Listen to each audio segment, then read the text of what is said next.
Anemo support? How about a support for Anemo DPS? Meet Faruzan, our newest Anemo 4-star boat character. This century-old researcher provides a dedicated support arsenal for what are usually support-designed characters. Dedicated Anemo hypercarries like the newly released Wanderer, Xiao, Heizo, and even adventurous Venti and Kazuha users now have a support option meant for them, but not without some caveats and concerns that you'll need to be aware of. YouTube frogs, welcome to a complete guide on Faruzan, covering everything you need to know about this century-old madame. We'll be covering her talents in efficient detail, general playstyle advice, optimal weapons and artifacts, constellations, team comps, and a gameplay showcase. Let's begin.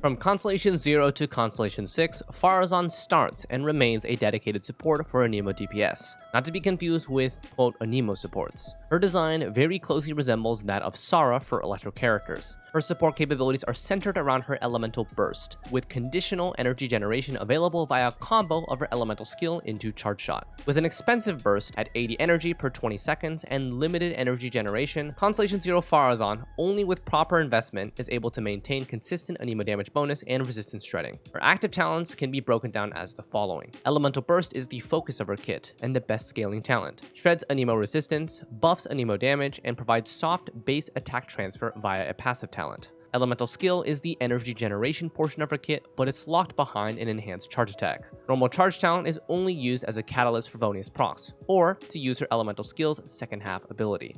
Let's dive a bit deeper. Elemental skill. Activating this skill deals initial AoE Anemo damage before granting Faruzan the Manifest Gale state, noted by the triangle near her. Using a charge shot in this state fires a hurricane arrow that deals AoE Anemo damage at the contact point and pulls enemies towards the center. If an enemy is hit, the ability generates 2 Anemo particles. With Ascension 1 passive, charge shot time is decreased by 60% when in Manifest Gale state. Personally, still not enough for me to warrant ever using the charge shot, since the time taken is too long even with the reduced time to be worth the effort. Thankfully, none of the buffing comes from her elemental skill, only the energy particles. Yes, that's still pretty huge because she does need a crap ton of energy, but at least it can be mitigated with certain weapons and a boatload of recharge. With a 6-second cooldown, this ability actually has value for quick swap, and this cooldown is important because for Constellation 6 users, the collapses formed by that constellation do generate energy, but with a cooldown of 6 seconds. So at maximum, Faruzan is limited in generating 2 Anemo particles every 6 seconds from C0 to C6. Elemental Burst. Faruzan summons a polyhedron, which starts at the summon location and moves in a triangular fashion every 2 seconds. Note that only damage is done on the first activation. The pulses that occur every 2 seconds, for a total of 7 times in 12 seconds, where 1 occurs at the start, are responsible for both the Anemo damage bonus if contacting your character, and the Anemo res decrease if contacting enemies. The duration of both the buff and the debuff is 4 seconds. So you can technically skip every other pulse to still retain the benefits. Ascension 4 passive adds a little bit of attack transfer to the duration of her burst. Allies dealing any type of Anemo damage will gain a soft 32% base attack transfer every 0.8 seconds. Base attack references only the white attack number, not the green. Do note that this is not duration based like attack transfers from Bennett or Sara, but interval based. And unfortunately, as you probably noticed, the AoE of burst effect is not that great, and it moves in a fixed pattern. Against certain enemies with high mobility, this can be quite a headache. Coupled with 80 energy cost and a 20-second cooldown with only a 12-second duration, her burst at Constellation 0 is only maximum 60% uptime effective. With Constellations, this can increase to 90%, and also increases her crowd control potential, which assists in maintaining enemies within. Due to all of her supportive value locked behind her high-cost burst, and the attack transfer being interval based and just a small percentage of her base attack, most Faruzan users will be seeing an all-in on energy recharge to maintain her burst uptime. For Faruzan's talent priority, only her elemental burst matters. It is the only part of her supportive kit that scales by level, and it's just the Anemo damage bonus. The res decrease is capped at 30% flat at all levels. Elemental skill is only worth leveling if you care about damage. Now, my burst would be level 6 as with most guides, but, well, yeah, I don't have enough of these. So, general recommendation for talents. Elemental burst over elemental skill, with normal charge being useless. Faruzan definitely receives some huge quality of life that improves the general feel of the character quite significantly. Don't misinterpret this though. Constellation 0 Faruzan is still able to do her job. You just need the right investment and are okay with a sacrifice 60% uptime versus 90%. Constellation 1. Faruzan can now fire 2 enhanced charge shots per 1 elemental skill. Unfortunately, this doesn't improve her energy. Still locked behind a hard 6-second cooldown to generate, which is her elemental skill cooldown to begin with. So the only value from Constellation 1 is more crowd control by charge shots.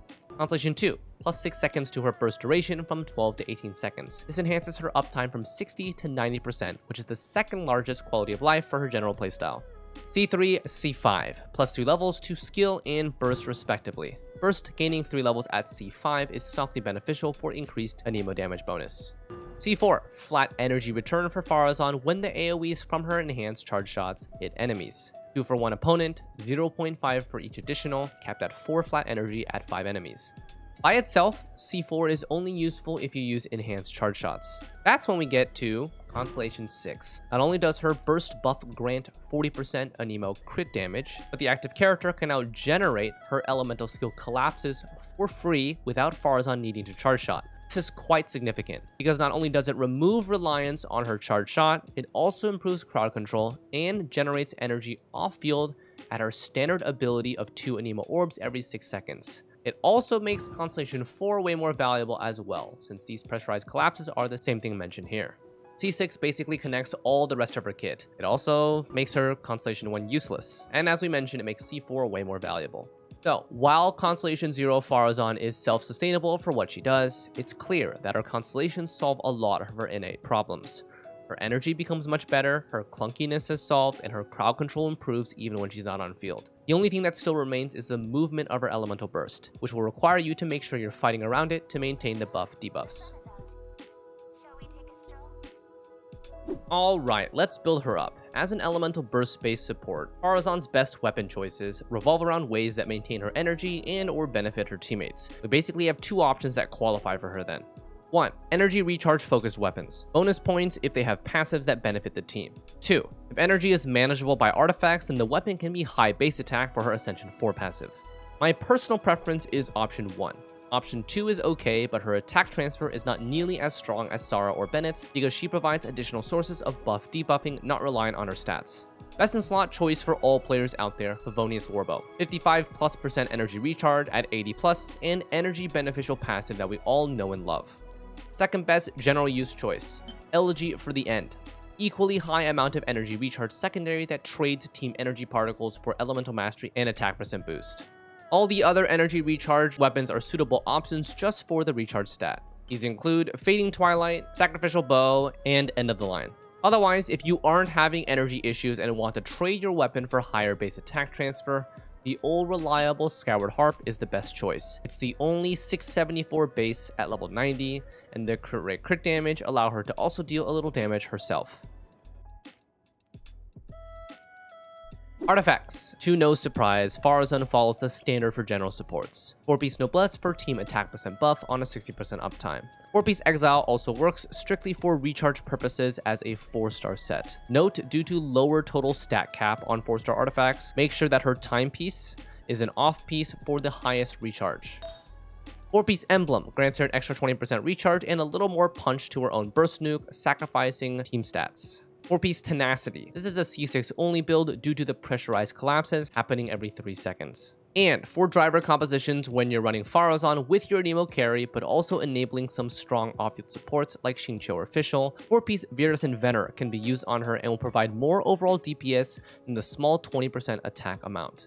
Now, besides these 4-piece sets, if you're running 2-piece combos, the only thing that matters is 2-piece Emblem for recharge.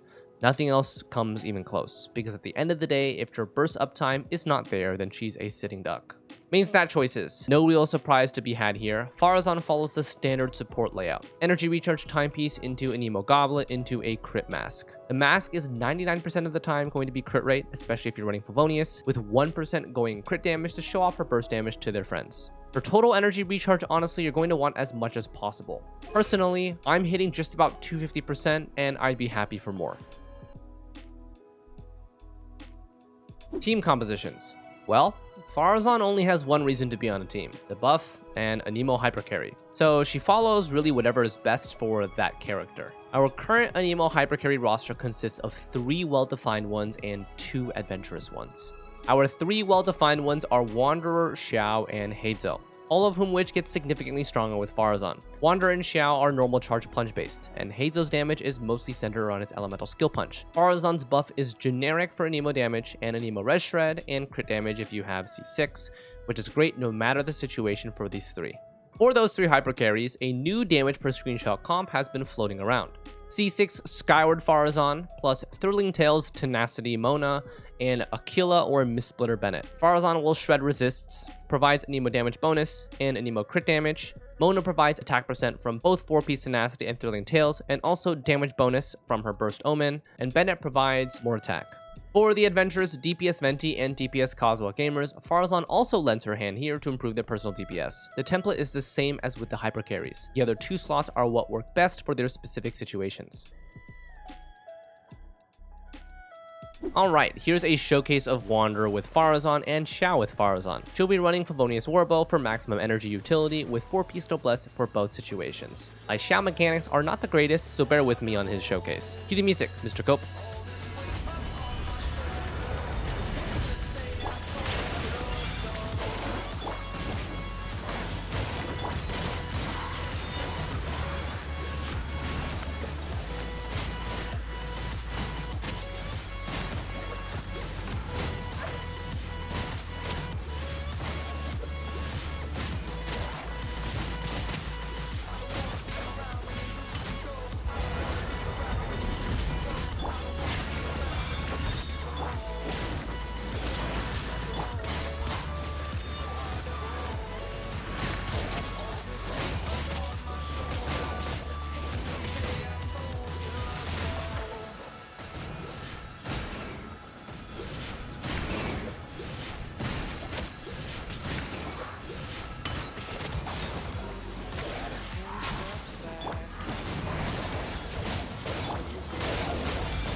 And that about sums things up. While Constellation 0 Faruzan does have some drawbacks, the crux of her supportive capability still remains intact. At Constellation 6, Faruzan bandages her weaknesses to become a staple in supports for Anemo DPS, providing mini crowd control, off-field energy generation, and crit damage for Anemo DPS. That wraps up all my general findings on Faruzan. Really appreciate all your support, and if you made it to the end, don't forget to subscribe. Thanks for watching, and as always, we'll see you next time.